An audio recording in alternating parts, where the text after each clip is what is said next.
Okay, so I had to stop the video because I had to take a phone call. Life of a social worker.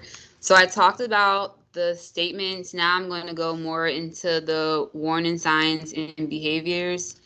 So some of the warning signs and behaviors are talking about when to die and when to kill themselves, talking about feelings of feeling empty, hopelessness, or having no reason to live, planning or looking for a way to kill themselves, such as like looking online, stockpiling pills, or newly acquiring potentially through weapons like firearms, ropes, all stuff that would lead to lethal death.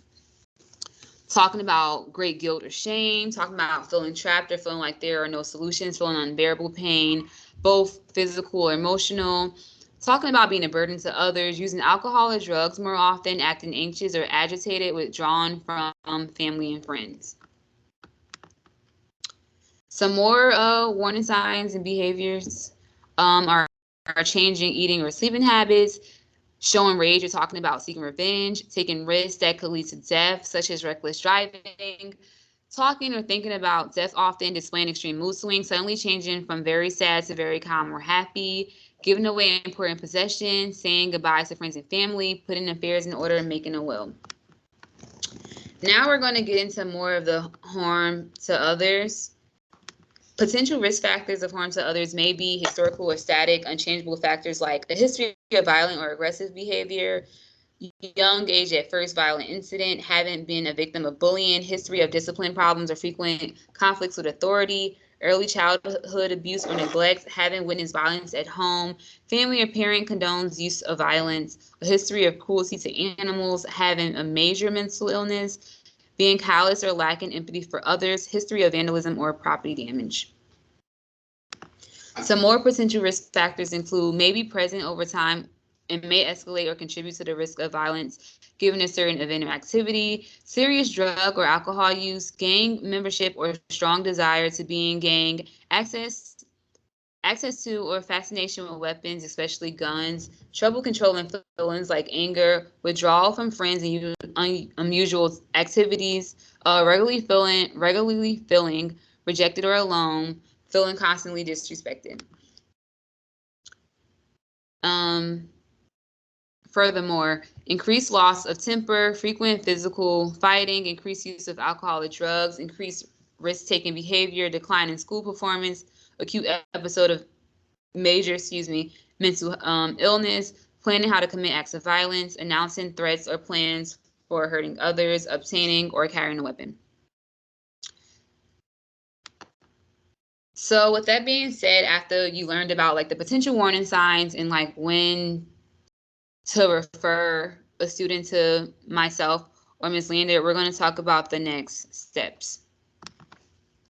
So when you have the first thing is you have the concern with the student who has suicide or homicidal ideation or the attempt is identified. Concern is immediately brought to the attention of a member of the school-based crisis team, which is Ms. Lander, the school counselor, and Ms. Lucas and myself, the school social worker, who will then complete the assessment.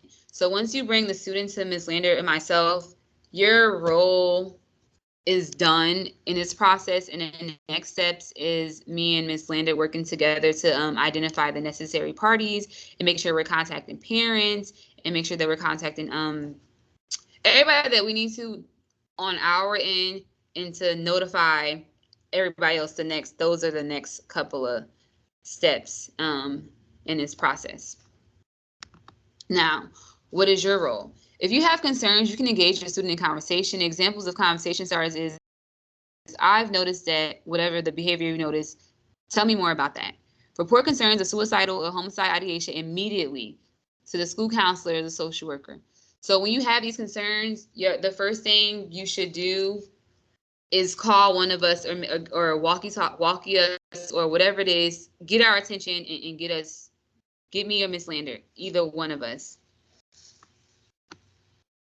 and have a conversation ASAP. Can we mandate an outside evaluation? We cannot tell a student that they are unable to return to school without participating in an outside evaluation. We can make the recommendation for outside evaluation, take the follow-up action steps if the caregiver does not agree with the recommendation, but we cannot say, oh, you can't come back to school unless you're being evaluated, and we like know what's going on. It's like, that's not what we're going to do here. And here are some reminders. Do follow the district protocol.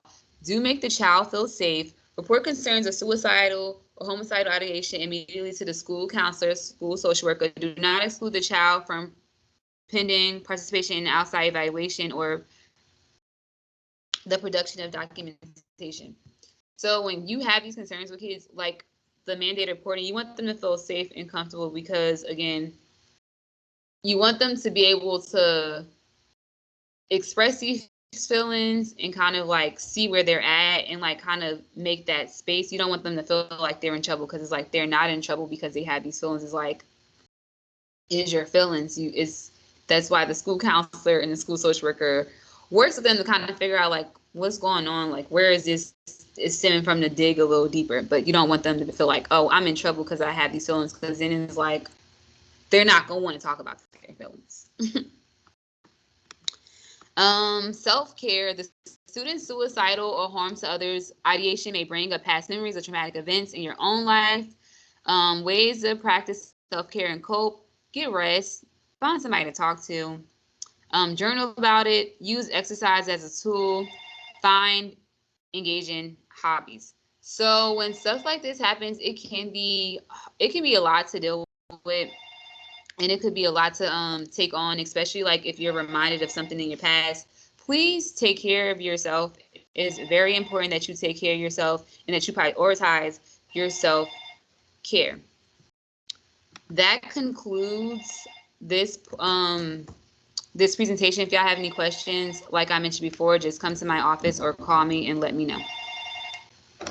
Thank you.